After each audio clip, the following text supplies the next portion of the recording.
We'll be covering recurring journal entries in Sage Intacct. So let's just go ahead and get started. All right, so I have gone ahead and entered an AP bill for prepaid insurance. That's, kind of a common little thing that a lot of our clients will do is, pay for an insurance premium for the whole year. And then where recurring journal entries are going to come into play on this is, month over month, normally you would have to accrue this prepaid and expense it out every month. So within Intacct, we are able to schedule the recurring journal entry to accrue this out. And that kind of, that will free up kind of those, little repetitive tasks that your accounting department would usually have to do. So if you can define what that journal entry is going to be month over month over month, we can set up that recurring journal entry to kind of make that entry automatically for us. So in this example, again, I went ahead and I entered an AP bill for $100,000 to prepaid insurance. Just wanted to show you, the journal ledger report showing that that has actually been posted to prepaid. So what we're going to do is we'll go down to the general ledger, all, and go to the recurring under journal entries. Currently, I don't have any set up. So on the setup, we'll do an add. And so this is where we're going to say, hey, this is the transactional piece of it. Okay. And so we're going to say, yeah, you can do it to, individual books or all books or whatever the case may be. For this example, we're going to go with the accrual book. The journal entry that I'm going to use is going to be the GJ.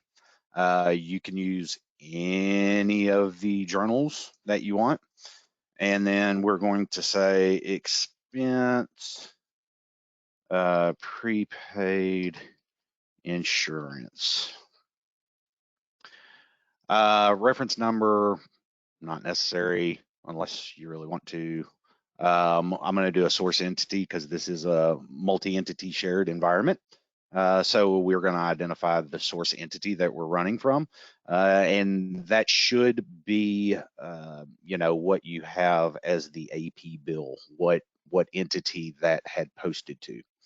And then, of course, the other nice feature within Intacct, and you can do this on the recurring journal entries, is add that attachment. So, if you think of any kind of amortization schedule that you may have, this would be a good place to go ahead and place that as an attachment here for if you ever had to, had audit, or if you're coming back to review, you would be able to see that attachment, open it up, and see what's driving this journal entry that we want to make. All right, so we're going to go with prepaid insurance, right? And we're going to need to credit that because on the AP bill it debited prepaid insurance. So we're going to just throw out a random number of 20,000. The department that I used, I think, was admin, and the location was USA 1. So it does need to be a balanced entry. It is a journal entry. So this is, you're having to tell the system truly what that entry month over month needs to be. So we're going to expense it out to insurance, 20,000. You can do an allocation of that expense if you have the simple allocations set up. You would be able to say, hey, I want to move this from prepaid, location USA 1 and department 300, and then you could select. We don't have any allocations set up, but if you did have allocations, this is where you could select that, and then the journal entry will split those out based on the allocation. Just to keep it simple, I'm going to go same department and same location. So this screen is going to show you what that journal entry is going to look like month over month. Okay, so it'll end up being a credit to prepaid insurance and a debit to your insurance expense. Now, and this is very similar to your journal entry that you would make. Where the recurring journal entry is going to change is on the schedule. So for this, I'm going to go ahead and put a start date of August the 1st for this one, and it will give you a warning. Hey, guy, you're wanting to do this in a date that has already passed. So warning, be sure you know what you're doing here, right? But I originally entered that bill in for August the 1st. So I want to go ahead and expense this out beginning in August, on August the 1st, okay? You're ending on. So for this one, we're going to want to say, I want to do this. You can do it either by, your number of occurrences, and you would say, hey, this is 10 occurrences that I want it to run for, or you can put in an end date. On the end date, especially on this one, we're going to push it out to, July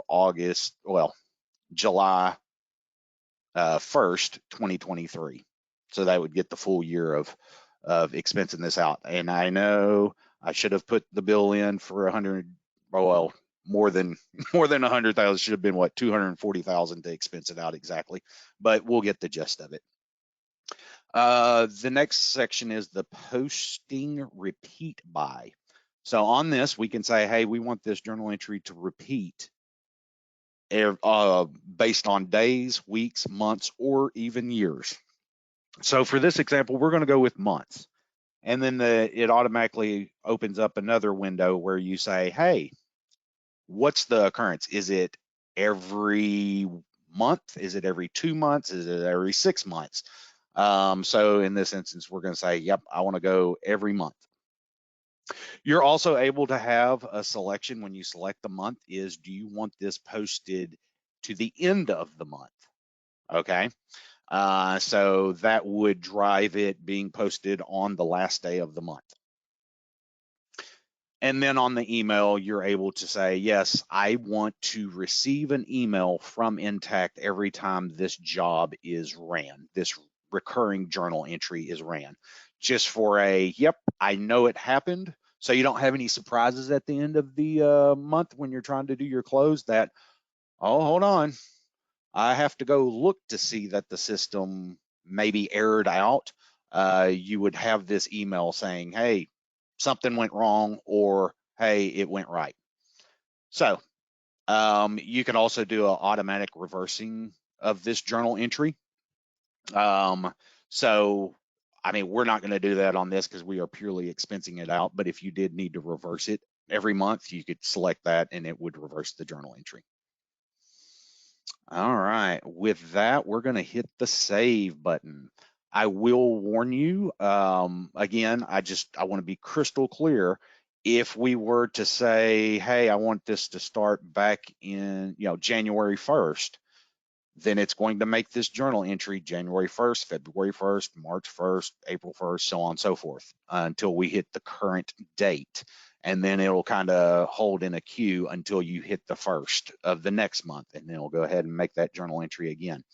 And you can certainly also say, hey, I want this to start in October, since today is September 23rd, 2022. We may want to say, hey, I want this to go into effect starting next month because my accounting team has already done the journal entries for August and September. Okay, so you can put that into a future date and then it will pick up going forward. All right, so we're going to go ahead and save this little guy. All right, and there it is, looking all lovely. So with that, we're going to go in and run that general ledger report again. And I'm going to do it as of August the 1st. And I'm going to go ahead and do today. And I'm just going to, I don't want to have to get all the other accounts. So we're just going to look at the prepaid, I'm sorry. Prepaid insurance to insurance. It'll get a little messy, but we'll be able to view this. All right, so we're going to view that. Yes, we know. All right, so what we have here, now remember on that first screen, all we had was that AP journal for $100,000 to prepaid. And we set up our recurring journal entry for August, beginning August 1st. So here you'll see we credited prepaid insurance, the $20,000 on August 1st and September 1st. If we come back and look at it in October, you'll see another entry for October. So it's going to do it on that recurring basis. And then let's go down to your insurance expense. And then here is the offset. So that's going to be your debits to your insurance expense. So again, this is a great way. You can combine multiple GL accounts as long as that journal entry is going to be a balanced entry.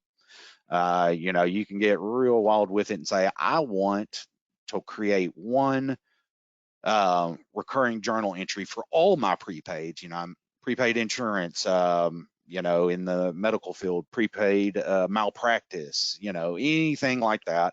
You know, you'll be able to set those up once and run with it. I will warn you, if you do set it up that once, if you have it over different periods, especially on a prepaid, you may run into the problem where one of them needs to end and the other won't, you know, based on the year or how many periods you're running it for. So what you could do then, oh, I do need to show you that. I accidentally hit, I got a little jumpy. So when you come back and look at the recurring journal entries, now that we're seeing, hey, 2 were posted and they were success. So again, this is where you could see if it failed, it would say failed, and then you can drill into that and see, okay, that all worked. So, and you could, you know, drill into what happened here. It was a success. And then if it was an error, you could see what that error was with the description details and, you know, what the correction to be is. Let me finish that. And so what I do on these, so, you know, we did on the schedule say, hey, I want it to end on this date, right? You know, leave it at that, but I will tell you this, if you were to change, you know, the end date and say, you know, say we fast forward and say, actually, I wanted to change this end date to, you know, or the end of August, for example, in this scenario. Since the journal entry has already been posted on the recurring schedule, it's not going to change what's in your general ledger because those entries have already posted. So, and that also is applicable. Let me put your mind at rest. If you were to say, you know what, I don't need this anymore. It's a new year. So, you know, I don't want to have this recurring anymore. You can delete this recurring journal entry that you've set up. But again, and I'll show you, we'll go ahead and delete this. Yes, I want to delete it. Thank you very much. However, because, and this kind of ties back into what I said previously, it's going to be, you know, those journal entries have already posted for those periods. And we'll just look at prepaid insurance to keep it clean for you. So we're going to view that and you'll see that, hey, those journal entries have already posted. So deleting that recurring journal entry will not change what you had historically. If these were wrong, you would have to then go into your journal entries, and since it is a general journal, view those transactions and you would see here they are. And if you have the ability within your system, if you've allowed it, you can go in and then delete those. And in deleting those from that recurring journal entry,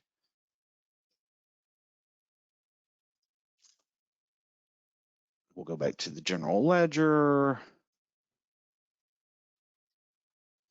Oop, I can't type August 1st apparently. And look back at that prepaid, view this. And now we see, because I deleted those individual journal entries, now it's taken it out of the system, and it's also done it on the expense side. So just keep that in mind. And then also if you had the reversing entry, it would again do it as one journal entry. And so deleting that's also going to affect your expense. So with that, you know, you can you can really save your staff some time with creating the recurring journal entries to do those, repetitive tasks. I always focus on, a prepaid, accruing those out. But you can certainly do, any repetitive task that that the amount's not gonna necessarily fluctuate, and you can get those to automatically run for you. And with that, that is going to be the end of our webinar today for our Feature Friday on recurring journal entries.